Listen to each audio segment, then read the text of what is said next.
Okay, well, let's go ahead and get started. Welcome, everyone. Thanks for spending your evening with us. My name's Priya, and I chair the Millburn Environmental Commission.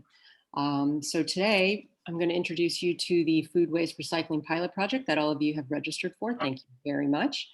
Let's go ahead and get moving. So this is a project that is involving our environmental commission and the township of Millburn. So what is this project? We are offering one drop-off location for food scraps only at Millburn Town Yard, which is also sometimes affectionately called the town dump. Um, um, we are going to have those scraps picked up and transported to an industrial composting facility once a week by Java's Composting. And we are doing an initial enrollment of about 55 households. And the term for this project will be 6 months, starting January 1st and ending end of June. So what is this project not? So this is not on-site composting.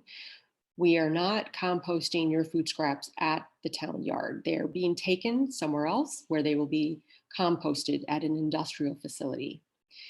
This project is also not open to the entire community, and it's certainly not free. As you all know, we are requiring that everyone pay a $50 registration fee, which is non-refundable and non-transferable. And all of that money does go towards the costs associated with this program. So the benefits of this project, I probably don't have to spend too much time on this slide because you probably all know what the benefits are, but certainly it allows us to divert even more organic matter from our solid waste stream. You probably know that everything that we throw away in this town goes straight to the Covanta incinerator in Newark, where it is burned.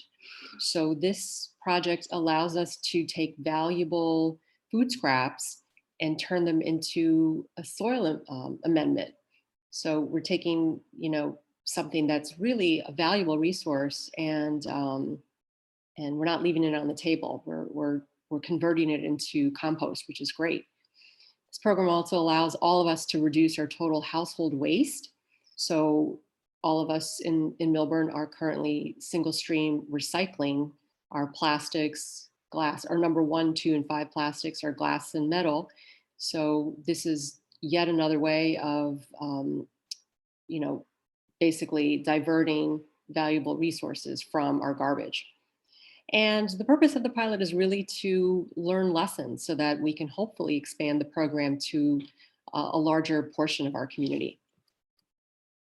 There are other food scrap programs in the state. One is in Hoboken, the other is in Jersey City. Millburn is, I think we're kind of unique in that we're a smaller town. We're not as big as Hoboken and JC.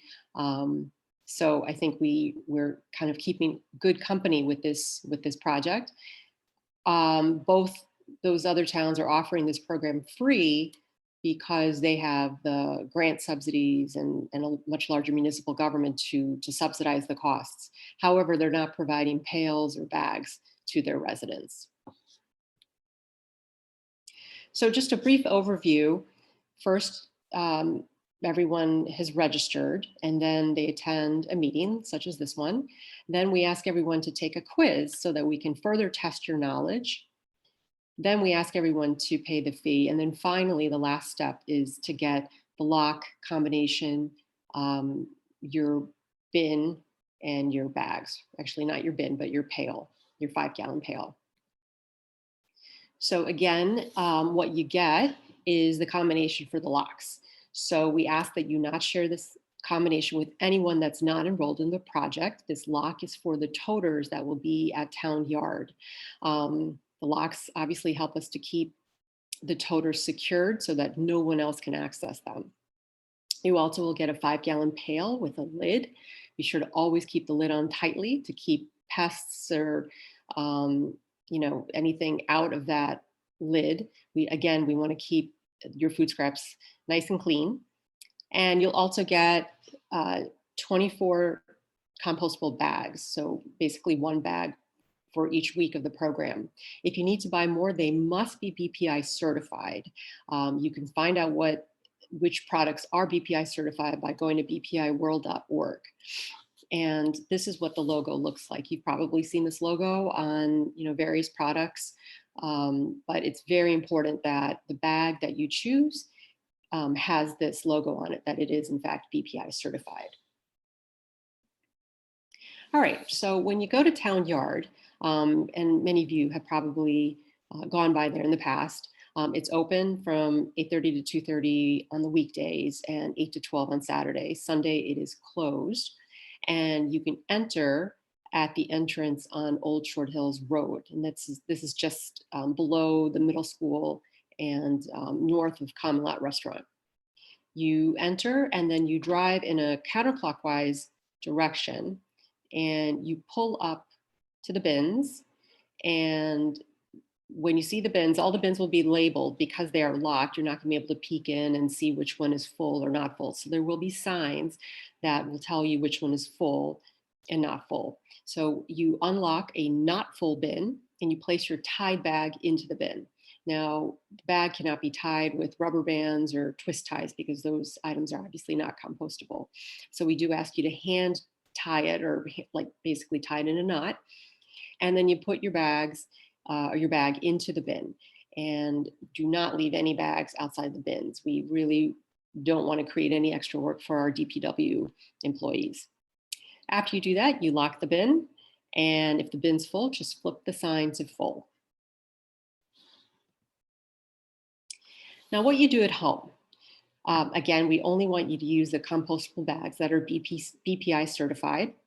And I think it's important when you're thinking about what you're going to do at home, to create a system that's convenient for you. So if that means keeping a small container that's located in a convenient spot in your kitchen countertop, if that works for you, then by all means do it. I have an example here of what I use in my house. It's a 1 gallon Rubbermaid container, and you can see it's tightly sealed, and I keep it just next to my kitchen sink. So I think the point of, or what I'm trying to say, is that you really don't need anything fancy. You just need something that works, something that's convenient, something that you might even just have lying around in your kitchen cupboard. You can use anything to collect and store your food scraps in the convenient location, but then when it's time to put them in the pail, you obviously want to use that BPI certified bag. You can keep the pail outside or inside, whatever works for you. Just be sure to tightly seal the pail so that you don't get any odor or mess or attract any unwanted pests. And then, of course, the most important thing is to really only put the food scraps that are allowable in your pail. When in doubt, throw it out. We cannot stress that enough.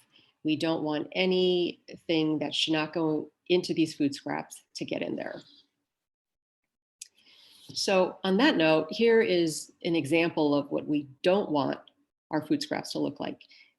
You can see some miscellaneous pieces of styrofoam, some thin film plastic bags, some broken up plastic bits. So this is really not what we want our scraps to look like. We want them to be clean and full of only organic matter that can be broken down and made into compost.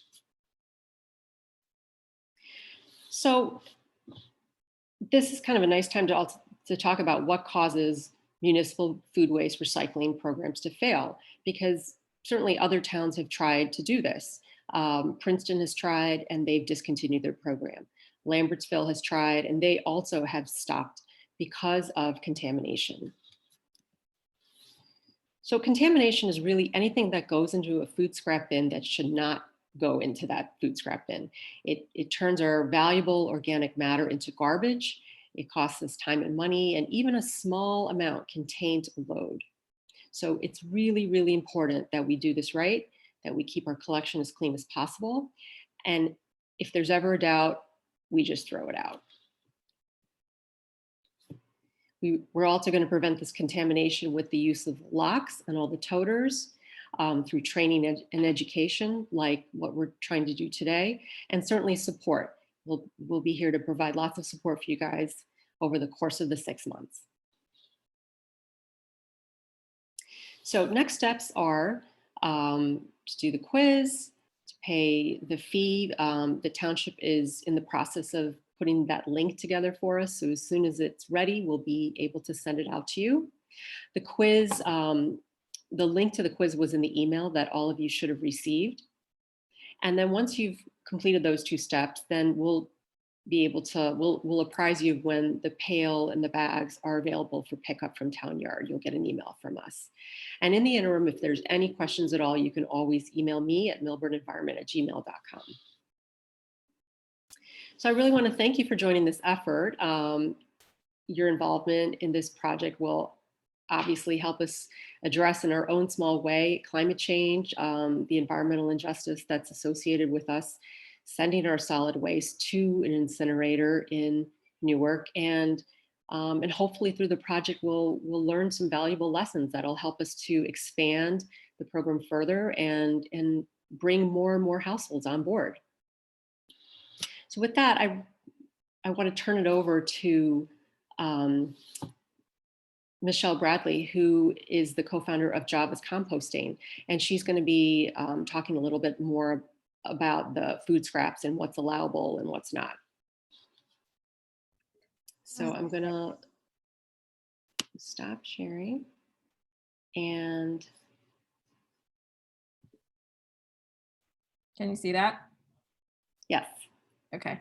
Hi, everybody. My name is Michelle Bradley, and I'm one of the owners of Java's Compost, and we do residential and commercial food scraps recycling. So we're excited to be partnering with Milburn to launch this pickup pilot. I just was going to go over this compost guide, which basically explains to you exactly what can and can't go in the bin, but Priya obviously alluded to a lot of it. But just to get further details, so we can accept all fruits and vegetables. Just a reminder to remove the fruit stickers.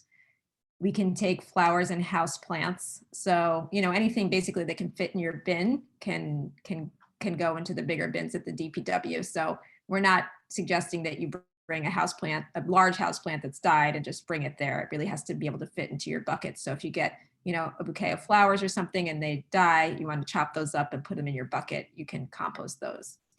Any type of bread, nut, grain, rice, crackers, snacks, could be tortilla chips, any type of grain is fine to compost.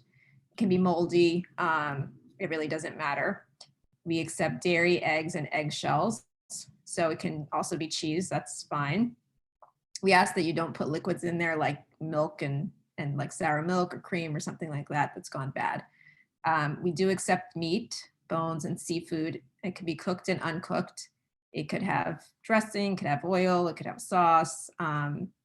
It really doesn't matter. We can also accept seafood shells. So a lot of people ask us about, clam shells, mussel shells, lobster shells, any seafood shell we can compost. And then we also accept coffee grounds, tea bags, filters. For the tea bags, we just ask that you kind of check and make sure that the tea bag is just made out of paper and not mixed with a synthetic material, and that you also remove the staple from it. If it has a string and the little tab that, shows whatever type of brand tea it is, that's okay. You can compost those things, but not the staple. And then on the no list is, hopefully fairly obvious, but we don't take any pet waste or litter. No diapers, no synthetic materials, no metal, glass, and plastic, no rubber bands, stamps, twist ties, and stickers. So those are the real things that with the residential program, some people forget to do, but removing the twist ties and rubber bands from your vegetables is very important. And then we don't accept compostable plastics. So if you have like a fork or a spoon or knife that says compostable on it, we're not going to take that for the pilot just because it's too difficult to tell if that has the BPI certification, and the processing facility we use only will take BPI certified material. So we want to make sure that we're giving them clean material so that they will continue working with us and we can continue working with you. I think that's about it. There's a couple other things that aren't on this list that sometimes people wonder about. Napkins and paper towels, those can be composted. And it can be any type of napkin. So it can, be a white napkin, a brown napkin, it doesn't matter. Priya, was there anything else that we? Just wanted to clarify on a few items like oil, like when you use oil for deep frying. Yeah, we're going to ask you not to put just like a whole bunch of oil in your bucket. But if if you're cooking with oil and it's, being absorbed by the food, then that's fine. We just don't want a lot of liquid. Okay. And then plates, like paper plates. Yeah, plain paper plates are fine. Like just the white paper plates that have that ribbing on the outer edge. Or if the plate is, brown and says compostable, that's fine. Even if it doesn't say compostable, a plain paper plate is okay. We just don't want anything that has like a glossy texture to it. Okay. All right. Does anyone from the group have any questions for Michelle or for me about the project? I don't think so. It seems pretty clear. Okay. Great, thank you. Anyone else? We allowed an hour, so you get 30 minutes back in your evening. Right. I think, Jean, I think you're trying to say something, but you're on mute.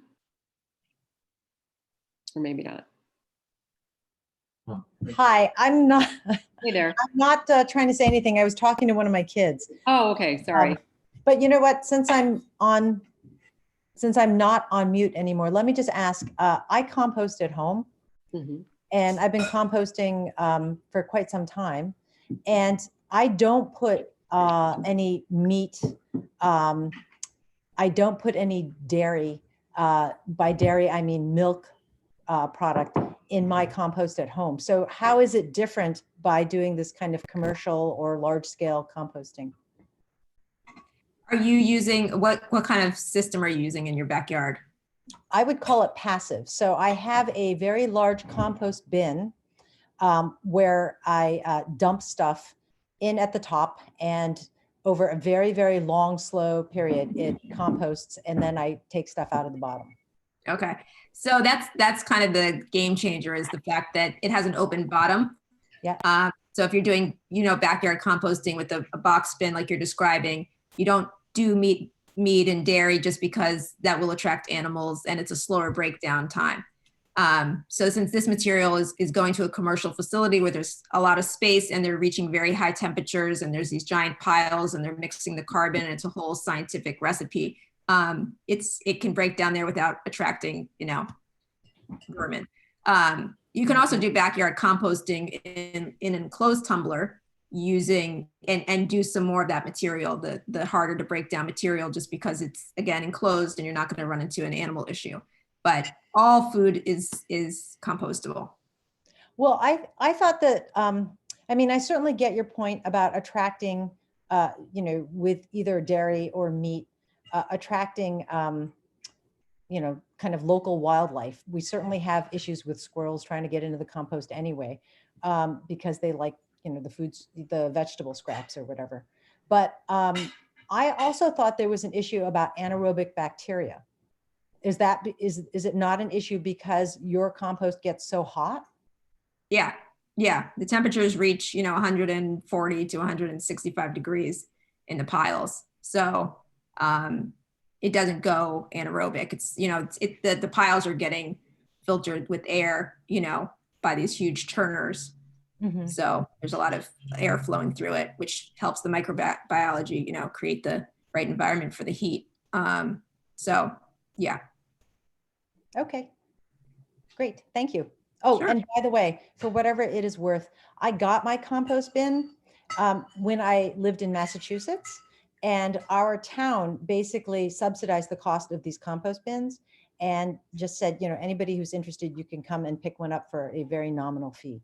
And again, this was a long, long time ago, so I don't know if they're still doing that or not. But for the Environmental Commission in Millburn, maybe it's something to look into. Maybe we could get a grant to help the town, or we could do something in some other way to make these kind of compost bins available to residents so that they could try composting at home, because it's actually, for what we do, it is quite easy. So the green team was, they did ask the township to purchase some backyard tumblers. This is before I lived in this town. And they were providing the tumblers, I think either free or maybe at a lower price, along with some education and training. So that is something that the green team has done in the past. But yeah, it does require, funds. And at this time, we don't have a ton of people that have the time to write grants. So, but it's a great idea, and Green Team has done it. All right. Any other questions, comments? If anything comes to mind, you can always email millburnenvironment@gmail.com. Do your quiz, and then you will be hearing from us. You'll get the payment link and more information on when you can pick up all of your equipment. And yeah, looking forward to doing this with all of you. Thank you so much. Thanks for your time. Thank you very much. Thank you. Thank you. Thank you.